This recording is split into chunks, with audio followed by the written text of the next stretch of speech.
ದಕ್ಷಿಣ ಕನ್ನಡ ಮಂಗಳೂರು ನಗರ ವತಿಯಿಂದ ಬರುವಂತಹ ಈ ಒಂದು ಉಳ್ಳಾಲ ಕ್ಷೇತ್ರದ ಕಾರ್ಯಕರ್ತರು ಹಮ್ಮಿಕೊಂಡಂತಹ ಕೇಂದ್ರದ NDA ಸರ್ಕಾರದ ಜನವಿರೋಧಿ ನೀತಿ, ಅನ್ಯಾಯದ ಪರಮಾವಧಿ, ಅದೇ ರೀತಿ ಈ ಒಂದು ಇಡಿ ಮತ್ತು ಇಡಿಯನ್ನ ಚೂಬಿಟ್ಟುಕೊಂಡು ಅಕ್ರಮ ಬಂಧನವನ್ನು ಖಂಡಿಸಿ ಬಂಧನ ಮಾಡಿದಂತಹ ನಮ್ಮ ರಾಷ್ಟ್ರೀಯ ಅಧ್ಯಕ್ಷರಾಗಿರ್ತಕ್ಕಂತಹ MK ಫೈಜಿ ಅವರನ್ನ ಬಂಧನ ಮುಕ್ತಗೊಳಿಸಬೇಕು, ಅವರನ್ನು ಬಿಡುಗಡೆಗೊಳಿಸಬೇಕು ಅನ್ನುವಂತಹ ಒತ್ತಾಯದೊಂದಿಗೆ ಮಾಡುವಂತಹ ನಡೆಯುವಂತಹ ಈ ಒಂದು ಪ್ರತಿಭಟನೆಯಲ್ಲಿ ಪಾಲ್ಗೊಂಡಂತಹ ಎಲ್ಲ ಕಾರ್ಯಕರ್ತರಲ್ಲಿ, ಪಕ್ಷದ ಹಿತೈಷಿ ಅಭಿಮಾನಿಗಳಲ್ಲಿ ಹೇಳಲಿಕ್ಕಿರುವಂತಹದ್ದು, ಧೃತಿಗೆಡಬೇಡಿರಿ, ಕುಗ್ಗಬೇಡಿ. ನಮ್ಮ ಹೋರಾಟದ ಛಲವನ್ನ ನಾವು ಇನ್ನಷ್ಟು ಹಿಗ್ಗಿಸಬೇಕೇ ವಿನಃ ಇವರ ಈ ಷಡ್ಯಂತ್ರಕ್ಕೆ ನಾವು ಬಲಿಯಾಗಬಾರದು ಅನ್ನುವಂತಹ ಆ ಒಂದು ಮಾತಿನೊಂದಿಗೆ ಇಲ್ಲಿ ಸತ್ಯವನ್ನ ಹೇಳುವಾಗ, ಅನ್ಯಾಯವನ್ನ ಮೆಟ್ಟಿ ನಿಂತಾಗ, ಅಕ್ರಮಗಳನ್ನ ಬಯಲಿಗೆಳೆದಂತಹ ಸಂದರ್ಭಗಳಲ್ಲಿ ಇತಿಹಾಸದ ಉದ್ದಕ್ಕೂ ನಾವು ಕಂಡಿರುವಂತಹದ್ದು ಬಂಧನಗಳು, ಜಪ್ತಿ ಅನ್ನುವಂಥದ್ದು. ಈ ಬಂಧನಗಳು ಅಥವಾ ಜಪ್ತಿ ಅನ್ನುವಂಥದ್ದು ಇದು ಮೊದಲಲ್ಲ, ಇದು ನಮಗೊಂದು ಲೆಕ್ಕವೂ ಅಲ್ಲ. ಬಹಳಷ್ಟು ಮೊಕದ್ದಮೆಗಳನ್ನ ನಮ್ಮ ಪಕ್ಷದ ನಾಯಕರ ಮೇಲೆ ಈಗಾಗಲೇ ನೀವು ಹಾಕಿದ್ದೀರಿ. ಇನ್ನು ಅದನ್ನು ಎದುರಿಸಲಿಕ್ಕೂ ಕೂಡ ನಾವು ಸಿದ್ಧರಿದ್ದೇವೆ. ಈ ಸಂದರ್ಭದಲ್ಲಿ ನನ್ನ ಕಾರ್ಯಕರ್ತ ಬಂಧುಗಳಲ್ಲಿ ಮತ್ತು ಪಕ್ಷದ ಕಾರ್ಯಕರ್ತ ಬಂಧುಗಳಲ್ಲಿ ಮತ್ತು ಪಕ್ಷದ ಹಿತೈಷಿ ಅಭಿಮಾನಿಗಳಲ್ಲಿ ನನಗೆ ಹೇಳಲಿಕ್ಕಿರುವುದು, ನಾವು ಇತಿಹಾಸವನ್ನು ಅರಿತುಕೊಳ್ಬೇಕಾಗಿದೆ. ಒಂದು ಸಮಾಜ ಸುಧಾರಣೆ ಆಗಬೇಕಾದ್ರೆ, ಒಂದು ಸಮಾಜದಲ್ಲಿರ್ತಕ್ಕಂಥ ಅನ್ಯಾಯ ಅಕ್ರಮವನ್ನು ನಾವು ಮೆಟ್ಟಿ ನಿಲ್ಲಬೇಕಾದ್ರೆ, ಹೋರಾಟವು ಅದು ಜಯಗಳಿಸಬೇಕಾದ್ರೆ ಅದಷ್ಟು ಸುಲಭವಲ್ಲ. ಒಂದು ಹೋರಾಟ ಜಯಗಳಿಸಬೇಕಾದ್ರೆ ಅದಷ್ಟು ಸುಲಭವಲ್ಲ. ಒಂದು ಹೋರಾಟ ಜಯಗಳಿಸಬೇಕಾದ್ರೆ ಅದರ ನಿರಂತರತೆ ಮತ್ತು ಕಠಿಣ ಪರಿಶ್ರಮದ ಅವಶ್ಯಕತೆ ಇದೆ. ಒಂದು ಹೋರಾಟ ಒಂದು ಜಯಗಳಿಸಿದವರ ಭುಜದ ಮೇಲೆ ಕೂತ್ಕೊಂಡು ಜೈಕಾರ ಹಾಕುವುದಲ್ಲ, ಬದಲಾಗಿ ಇಲ್ಲಿರ್ತಕ್ಕಂತಹ ಮರ್ದಿತರ, ಇಲ್ಲಿರ್ತಕ್ಕಂತಹ ಅನ್ಯಾಯಕ್ಕೊಳಗಾದವರ ಕಣ್ಣೀರ ಬಾಷ್ಪದ ಆ ನೀರೇನಿದೆ, ಆ ನೀರಿನಲ್ಲಿ ಈಜಿಕೊಂಡು ಬರುವಂತಹ ಒಂದು ಯಶಸ್ವಿ ಜಯ ಅನ್ನುವಂತಹ ಸತ್ಯವನ್ನು ನಾವು ಅರ್ಥಕೊಳ್ಬೇಕಾಗಿದೆ. ಇವತ್ತು ನಮ್ಮ ರಾಷ್ಟ್ರೀಯ ಅಧ್ಯಕ್ಷರನ್ನ ಇವರು ಏನು ಬಂಧನ ಮಾಡಿದ್ದಾರೆ, ಇದೊಂದು ಹೇಳಿತನ ಅಂತ ಹೇಳಿ ನಾವು ಬಹಳ ಸ್ಪಷ್ಟವಾಗಿ ಮತ್ತು ಅದಕ್ಕೆ ಕಾನೂನುಬದ್ಧವಾದಂತಹ ಸಾಕ್ಷಿಗಳನ್ನು ಇಟ್ಟುಕೊಂಡು ಹೇಳಲಿಕ್ಕೆ ಇಷ್ಟಪಡ್ತಾ ಇದ್ದೇನೆ.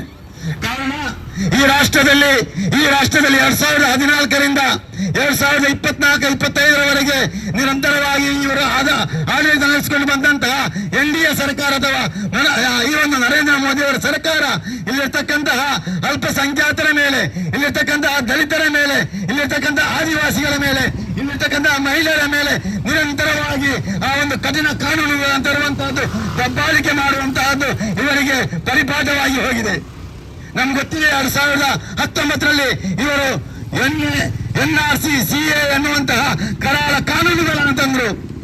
ಇಲ್ಲಿರ್ತಕ್ಕಂತಹ ಪ್ರಜೆ, ಇಲ್ಲಿ ಹುಟ್ಟಿ ಬೆಳೆದಂತಹ ಒಬ್ಬ ಪ್ರಜೆ ತನ್ನ ಹುಟ್ಟಿಗಾಗಿ ಅಥವಾ ತನ್ನ ಪೌರತ್ವಕ್ಕಾಗಿ ಕಾಲ ತೋರಿಸಬೇಕು ಅನ್ನುವಂತ ಒಂದು ಹಠಮಾರಿ ಧೋರಣಕ್ಕೆ ಇವರು ಕೈ ಹಾಕಿದ್ರು. ಬಂಧುಗಳು, ನಿಮ್ಗೆ ಗೊತ್ತಿರಬೇಕು, ರಾಷ್ಟ್ರದ ಮೂಲೆಗಳಲ್ಲಿ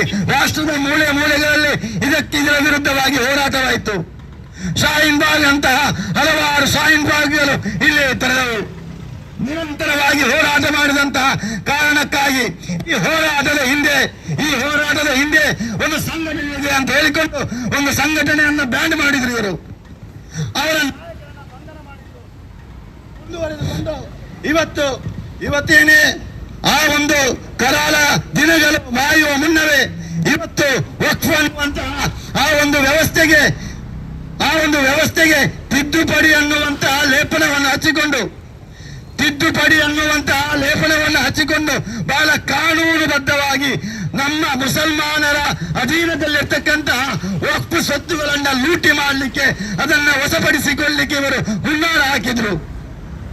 ಬಹುಶಃ ಇನ್ನೇನು 4-5 ದಿನಗಳಲ್ಲಿ ಲೋಕಸಭೆಯಲ್ಲಿ ಅದನ್ನ ಮಂಡನೆ ಮಾಡಿಕೊಂಡು ಕಾನೂನು ಮಾಡುವಂತಹ ಆ ಪ್ರಕ್ರಿಯೆಯಲ್ಲಿ ಇರ್ತಕ್ಕಂತಹ ಸಂದರ್ಭದಲ್ಲಿ ಈ ರಾಷ್ಟ್ರದ ಪ್ರತಿಯೊಂದು ಊರಿನಲ್ಲಿ, ಪ್ರತಿಯೊಂದು ನಗರದಲ್ಲಿ SDPI ನೇತೃತ್ವ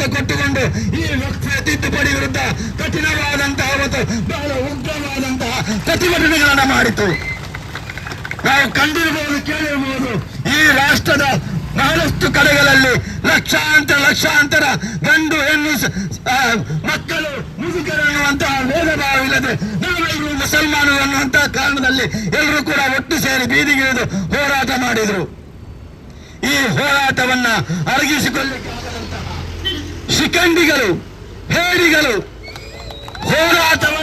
ಹೋರಾಟವಾಗಿ ನೋಡದೆ ನಮಗೆ ಇತಿಹಾಸ ಬಹಳಷ್ಟು ಪಾಠ ಕಲಿಸಿಕೊಟ್ಟಿದೆ. ಸಾವರ್ಕರ್ ಇತಿಹಾಸ ನಮ್ಮ ಮುಂದೆ ಇದೆ. ಸಾವರ್ಕರ್ ಅವತ್ತು ಭಾರತ ರಾಷ್ಟ್ರದ ಸ್ವಾತಂತ್ರ್ಯಕ್ಕಾಗಿ ಹೋರಾಟ ಮಾಡುವಂತಹ ಸಂದರ್ಭದಲ್ಲಿ ಬಂದಿಖಾನೆಯಲ್ಲಿ ಕೂತು ತನ್ನ ಪತ್ರವನ್ನು ಉಲ್ಲೇಖ ಮಾಡಿದರು ಅಂತ ಅದನ್ನು ನಾವು ಯಾವತ್ತೂ ಮರೀಲಿಕ್ಕಿಲ್ಲ. ನಾನು ಶರಣಾಗ್ತೇನೆ, ಶರಣಾಗತಿಯ ಪತ್ರವನ್ನು ಬರೆದಂತಹ ಸಾವರ್ಕರ್ ಸಂತತಿಗಳೇ ಇದು ಟಿಪ್ಪು ಸಂತತಿಯಾಗಿದೆ. ಇದು ಅಂಬೇಡ್ಕರ್ ಅಭಿಮಾನಿಗಳ ಹೋರಾಟವಾಗಿದೆ. ಇದು ಸಂವಿಧಾನ ಪ್ರಿಯರ ಹೋರಾಟವಾಗಿದೆ. ಈ ಹೋರಾಟವನ್ನು ಹಿಮ್ಮಟ್ಟಿಸಲಿಕ್ಕೆ ನಿಮಗೆ ಸಾಧ್ಯವಿಲ್ಲ.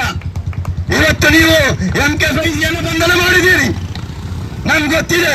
ನಾಳೆ ನೀವು ಮತ್ತಷ್ಟು ಮುಂದೆಲ್ಲ ಬಂಧನ ಮಾಡಲಿಕ್ಕೆ ಆಲೋಚನೆ ಮಾಡಿದ್ದೀರಿ. ನೀವು ಪೂರ್ವ ತಯಾರಿಯಲ್ಲಿದ್ದೀರಿ.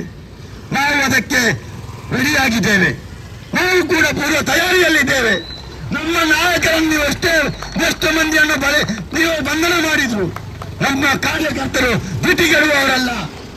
ನೀವು ಮುಂದೆ ನೋಡಿ, ನೀವು ಇನ್ನು ನಾಯಕರನ್ನ ಮುಟ್ಟಿ ನೋಡಿ. ಇನ್ನಷ್ಟು ರಸ್ತೆಗಳಲ್ಲಿ ಇಳಿದು ಈ ಹೋರಾಟವು ಇನ್ನಷ್ಟು ಉಗ್ರ ಪ್ರತಾಪಕ್ಕೆ ಒಂದು ವೇಳೆ ಇಳಿಯುವುದಾದ್ರೆ ಇದಕ್ಕೆ ನೇರ ಈ ಒಂದು ನರೇಂದ್ರ ಮೋದಿಯ NDA ಸರ್ಕಾರವೇ ಹೊಣೆ ಹೊರತು ನಾಗರಿಕ ಪ್ರಬುದ್ಧ ಜನತೆ ಅಲ್ಲ. ನಾಗರಿಕರು ಪ್ರಬುದ್ಧತೆಯನ್ನ ಮೀರಿಕೊಂಡು ಅವರ ತಾಳ್ಮೆಯ ಕಟ್ಟೆಯನ್ನು ಮುರಿದುಕೊಂಡು ಏನಾದರೂ ಹೋರಾಟ ಮಾಡಿದ್ರೆ ಅದರ ಸಂಪೂರ್ಣವಾದಂತಹ ಜವಾಬ್ದಾರಿಯನ್ನ ನರೇಂದ್ರ ಮೋದಿ, ಅಮಿತ್ ಶಾ ಅವರೇ ಹೊರಬೇಕು ಅನ್ನುವಂತ ಆ ಒಂದು ಎಚ್ಚರಿಕೆಯನ್ನು ಕೊಡುತ್ತಾ, ನೀವು ಏನು ಅಕ್ರಮವಾಗಿ ಇಲ್ಲಿ ಬಂಧನ ಮಾಡಿದ್ದೀರಿ, ಇಲ್ಲಿ ಅಕ್ರಮವಾಗಿ ಬಂಧನ ಮಾಡಿದ್ದೀರಿ, ಏನು ಮೊಕದ್ದಮೆಯನ್ನು ದಾಖಲಿಸ್ತಾ ಇದ್ದೀರಿ, ಇದು ಹೊಸತಲ್ಲ. ನಮ್ಗೆ ಗೊತ್ತಿದೆ. ಈ ಭಾರತೀಯ ಪ್ರಜಾವಂತ ನಾಗರಿಕರಿಗೆ ಗೊತ್ತಿದೆ ನೀವು ಏನೆಲ್ಲ ಮಾಡಿದ್ದೀರಿ ಅಂತ ಹೇಳಿ. ಇಲ್ಲಿ ಸೈಲಾ ರಶೀದ್ ಅನ್ನ ಏನ್ ಮಾಡಿದ್ದೀರಿ, ಇಲ್ಲಿ ಹಾರ್ದಿಕ್ ಪಟೇಲ್ ಅನ್ನುವಂತಹ ಒಂದು ಹೋರಾಟಗಾರನನ್ನ ನಿಮ್ಮ ಅಡಿಯಾಳುಗಳಾಗಿ ಬಿಜೆಪಿಯ ಸದಸ್ಯತ್ವವನ್ನು ಕೊಟ್ಟುಕೊಂಡು ಅವರ ಮೇಲೆ ಹಾಕಿದಂತಹ UAP ಅನ್ನು ತೆಗೆದುಹಾಕ್ತೀರಿ. ಅಂದ್ರೆ ನೀವು ಈ ಭಾರತ ರಾಷ್ಟ್ರದಲ್ಲಿ ಒಂದು ಸಂದೇಶವನ್ನು ಕಳಿಸ್ತಾ ಇದ್ದೀರಿ. ಭಾಜಪದ ಸದಸ್ಯರಾಗಿರಿ, ಅಲ್ಲ ಅಂದ್ರೆ ನೀವು ಕಂಬಿಯೊಳಗಿರಿ ಅನ್ನುವಂತಹ ಸಂದೇಶ ನೀವು ಏನು ಕಲಿಸ್ತಾ ಇದ್ದೀರಾ. ಈ ಸಂದೇಶವನ್ನ ಅಥವಾ ನಿಮ್ಮ ಈ ಸವಾಲನ್ನ ನಾವು ಸ್ವೀಕರಿಸಲಿಕ್ಕೆ ತಯಾರಿಯಾಗಿದ್ದೀವಿ ಅನ್ನುವಂತಹ ಒಂದು ನೇರ ಸಂದೇಶವನ್ನು ಇಲ್ಲಿ ಕೊಡ್ಲಿಕ್ಕೆ ಇಷ್ಟಪಡ್ತಾ ಇದ್ದೇನೆ. ಇವತ್ತು ಬಹಳಷ್ಟು ಮಂದಿ ಕರೆ ಮಾಡಿ ಕೇಳ್ತಾ ಇದ್ರು, ಯಾಕಾಗಿ ನಮ್ಮ ಅಧ್ಯಕ್ಷರನ್ನ ಬಂಧನ ಮಾಡಿದ್ದಾರೆ ಅಂತ ಹೇಳಿ. ಬಹುಶಃ ಬಂಧನ ಮಾಡಿದಂತ ಅಧಿಕಾರಿಗಳಿಗೆ ಗೊತ್ತಿರ್ಲಿಕ್ಕಿಲ್ಲ ಅವ್ರು ಯಾಕೆ ಬಂಧನ ಮಾಡಿದ್ದಾರೆ ಅಂತ ಹೇಳಿ.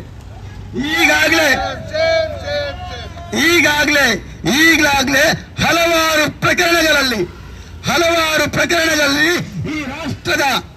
ಈ ರಾಷ್ಟ್ರದ ಸರ್ವೋಚ್ಚ ನ್ಯಾಯಾಲಯ, ಇಲ್ಲಿಯ ಸುಪ್ರೀಂ ಕೋರ್ಟ್ ಹಲವಾರು ಬಾರಿ ಛೀಮಾರಿ ಹಾಕಿದೆ. ಈ ಕೇಂದ್ರ ಸರ್ಕಾರಕ್ಕೂ ಈ ಇಡಿ ಡಿಪಾರ್ಟ್ಮೆಂಟ್ಗೂ ಹಲವಾರು ಬಾರಿ ಛೀಮಾರಿ ಹಾಕಿದ್ರೆ, ಆದ್ರೂ ಇವರು ಬದಲಾಗ್ತಾ ಇಲ್ಲ. ಇವರು ಹಿಂಭಾಗದಿಂದ ಬಂದು ಆ ಒಂದು ಹೇಳಿತನದ ರಾಜಕೀಯವನ್ನು ಮಾಡ್ತಾ ಇದ್ದಾರೆ. ಆ ಹೇಳಿತನದ ಅಧಿಕಾರವನ್ನು ಏನು ನಡೆಸ್ತಾ ಇದ್ದಾರೆ. ಇದಕ್ಕೆ ನಮ್ಮ ಧಿಕ್ಕಾರವಿರಲಿ ಅಂತ ಹೇಳುತ್ತಾ ನಮ್ಮ ಅಧ್ಯಕ್ಷರನ್ನ ಯಾವ ರೀತಿ ಕರ್ಕೊಂಡು ಹೋಗಿದ್ದೀರಿ ಅದೇ ರೀತಿ ಕರ್ಕೊಂಡು ಬಿಟ್ಟೆ ಸರಿ. ಇಲ್ಲ ಅಂತ ಹೇಳಿದ್ರೆ ನಾಳೆ ಮುಂದಿನ ದಿನಗಳಲ್ಲಿ ಈ ರಾಷ್ಟ್ರದಲ್ಲಿ ಆಗ್ತಕ್ಕಂತಹ ಯಾವುದೇ ಹಣ ಅನಾಹುತಕ್ಕೂ ತಾವೇ ಅದಕ್ಕೆ ಪರಿಪೂರ್ಣವಾದಂತಹ ಜವಾಬ್ದಾರಿ ಅಂತ ಹೇಳುತ್ತಾ ನಮ್ಮ ತಾಳ್ಮೆಯನ್ನ, ನಮ್ಮ ಹೋರಾಟದ ಕಿಚ್ಚನ್ನ ನೀವು ಪರೀಕ್ಷಿಸಬೇಡಿ ಅನ್ನುವಂತ ಎಚ್ಚರಿಕೆಯನ್ನು ಕೊಡುತ್ತಾ ಮೊದಲೊಮ್ಮೆ ನಮ್ಮ ರಾಷ್ಟ್ರೀಯ ಅಧ್ಯಕ್ಷರ ಆ ಒಂದು ಬಂಧನವನ್ನ ಖಂಡಿಸುತ್ತಾ ಅವರ ಬಂಧನ ಮುಕ್ತವನ್ನ ಆಗ್ರಹಿಸುತ್ತಾ ನನ್ನ ಮಾತಿಗೆ ವಿರಾಮ ಆಗ್ತಾ ಇದ್ದೇನೆ. ಜೈ ಹಿಂದ್, ಜೈ SDPI.